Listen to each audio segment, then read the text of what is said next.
Hey garden friends, happy Monday. It is time for 7 more beautiful plant of the day plants. We are out, it is a beautiful day here finally. We've been having some interesting weather here in Michigan. We had some storms and then we had the heat wave. And so I love being out here to see how resilient all of these plants are.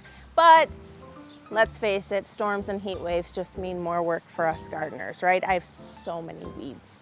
Anyways, we have 7 more plants for plant of the day, annuals, perennials, and shrubs. We have been listening when you comment and tell us what plants you would like to see featured. I think 3 of the plants today were all special requests from our garden friends, so thank you for that.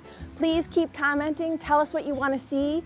Obviously, we have a lot of different things that have to fall into place in order to make plant of the day, but we will always do the best that we can.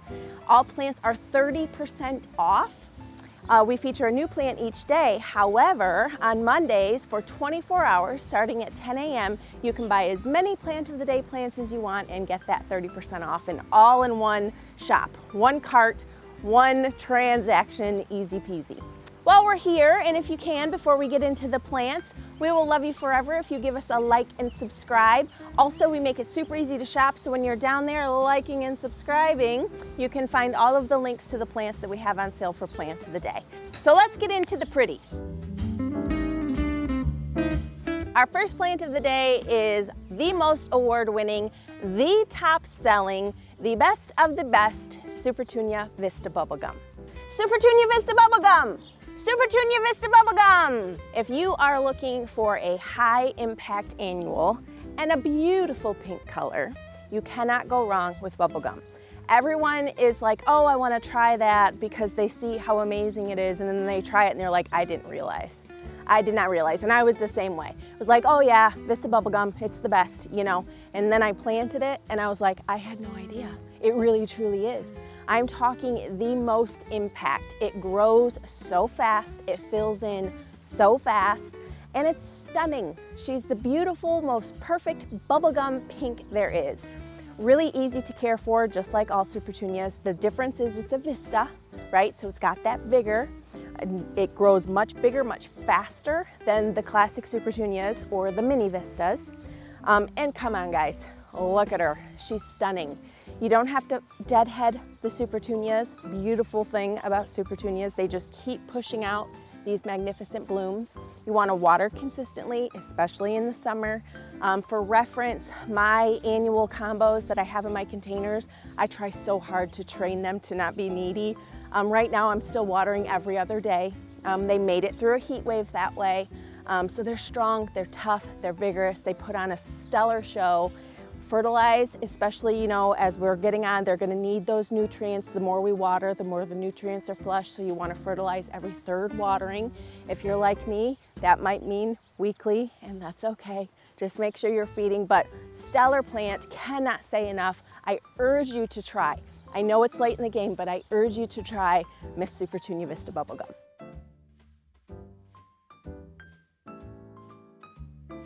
Next up, we have Superunia Bordeaux. This is one of my all-time favorite Superunias because of the color. I love, love, love this color. It's just this gentle, beautiful mound of my favorite bloom color, purple. But what's great about it is that the edging is that lighter color, and then the more you go in the center, it's that really, really deep purple, beautiful veining. And actually the new plum veined Superunia, I think would be a beautiful combination with Bordeaux because they both have that amazing veining. As with all Superunias, this is super easy to grow. You don't have to deadhead, plant in part to full sun. She's gonna fill up your containers or fill up in the landscape 2 to 3 feet.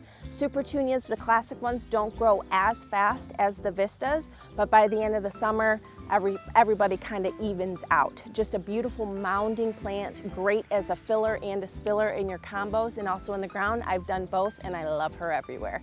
Superunia Bordeaux. Next up, we have another one of my favorites. This is a perennial Cat's Meow Nepida. I fell in love with Nepida a few years ago. I actually planted up some of the cat's pajamas because we didn't have the Cat's Meow, but we have the Meow now, and she's stunning. The difference between the Meow and the pajamas is the Meow has a nicer, tidier habit. So when I was out here earlier kind of looking around to see what we could shoot in the garden, the crew was out here and they were gonna trim these up. And I'm like, wait, I gotta show my friends, because we've had a lot of storms. We had like a string of storms for a week, and then the following day we got hit with a heat wave. And so what happens? Our plants get stressed, right? And as perennials age throughout the season, they're sending up new shoots pretty consistently. Ones that rebloom, you're constantly having to go through and, you know, pick off your spent blooms, and that helps bring up more blooms. So I wanted to show you guys exactly what I mean by a tidier habit with the Meow. So this one here in front of me, you can tell it's still beautiful. It didn't really get hit too hard by the storms or the heat. It's still filling in nice. It has that beautiful silvery foliage and then these awesome purpley blue blooms. The pollinators love Nepida in the summer. So as you can see here, this part is the older part of the plant. And when the storms came and the heat hit, obviously it does what plants tend to do, they get droopy. What's so cool about the Meow is you can see this new flush here. So what you could do is you could come through and you could trim this stuff, you know, that's droopy, because it's still putting out new shoots here. But to make things easy, my way, I'm just gonna trim all that off. And this is gonna push out, get big again, and set a new flush of blooms. Cat's Meow is hardy in zones 3 through 8. They're nice and compact. They only get about 20 inches tall. They can spread about 30 inches. So you do want to give them a little bit of space in the landscape. Plant in full sun. The great thing is that they are drought tolerant. That's something that I love most. Any perennial that's drought tolerant is my best friend. Nice drought and heat tolerant. They actually thrive in neglect, which is another one of my favorite things. As an added bonus, it is both deer and rabbit resistant. Cat's Meow Nepida.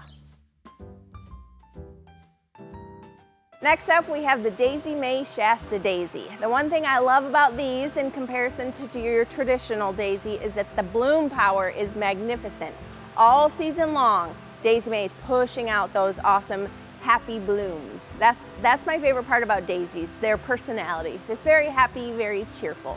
This is actually my first year growing them. I put them in my cut flower garden. They're super great for cut flowers around borders or edges, planted in full sun, and that's really the only stipulation. I haven't hardly had to water my cut flower garden at all because I did quite a few perennials in there. So heat and drought tolerant, easy to care for. I do recommend deadheading these, just because once the spent blooms are done, you know, if you don't care, you don't care, but I like to tidy them up a bit. Doing so is not going to produce more blooms, it's going to do that on its own. So you don't have to do it, but you can to keep it tidy. But it is covered. So this is a quart size. We also have a trade gallon, which is gonna be a little bit bigger for you if you're looking for instant impact, but they are in bloom right now and they are beautiful. Daisy May Shasta Daisy. Next up, we have the Wee White Invincible Hydrangea. So if you don't have a whole lot of space and you're looking for those beautiful, magnificent blooms, Wee White is the hydrangea for you. It only gets to be about 2.5 feet tall and wide, but it still has magnificent white blooms that cover the plant. She's hardy in zones 3 through 8, so extremely cold hardy. But the best part is really that bloom flower. You don't have to worry about it flopping after a storm. It stays nice and tidy. You can tuck her in anywhere. Just want to plant in part to full sun. And she also makes a great cut flower. So I've been on my cut flower game this season, so I'm always looking for new things for that. The Wee White Invincible Hydrangea. Next up, we have the Gatsby Pink Oakleaf Hydrangea. I don't feel like enough of you know and love these oak leaves. Not enough people grow them, and they are a stunning, stunning plant. I love their giant leaves and the way they just kind of like umbrella They're just free spirits, love it, and they have beautiful, huge blooms. So the Gatsby pink starts off white, and then as the summer goes on, it turns to this really pretty shade of pink. So it's a nice staple hydrangea. They do get fairly big. They're 6 to 8 feet tall and wide, so you do want to plant it in enough space. And I wouldn't pack these in. Like panicles and stuff, I tend to shove in and pack in. I would make sure you give your oak leaves room to grow. They're hardy in zones 5 through 9, and you want to plant them in part to full sun. So the one thing I would note, if you are in a warmer climate, I would make sure that you're not planting it in a spot where it's getting that afternoon heat. You're going to want to lean more towards the part sun. If you're in a cooler climate, a northern climate, you can go ahead and plant it in closer to that full sun. The other thing to note about an oakleaf hydrangea is they bloom on old wood. So any pruning that you're doing, you're going to be sacrificing next year's blooms. So that's the important part about planting it in a spot that it has room and space to grow and be as beautiful and magnificent as it will be, because you don't want to prune them. The beautiful thing is you don't have to. They stay nice and tidy. They have this gorgeous foliage, amazing blooms. Don't be intimidated. Give them a try. Oh, I almost forgot the best part. The best part is in the fall. When the foliage turns, it turns to this amazing maroony, burgundy, brown color. It's stunning.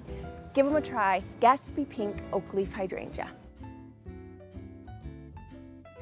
Next up, we have the Sprinter Boxwood. This has been a top-selling shrub for us for years and years. Everybody knows and loves the boxwood. What makes the Sprinter great is that it's fast-growing. It gets to be about 4 feet tall and wide at maturity. It'll take a couple years to get there. We typically say that shrubs take on about 1 foot to 1.5 feet each season. This will grow faster than your traditional boxwood though, I will say that. But they provide year-long interest. They do not shed their leaves, so it's a nice staple for our gardens. They make a beautiful hedge if you have space for a hedge, or you can kind of plop them in anywhere. They stay nice and tidy, don't get too awful big.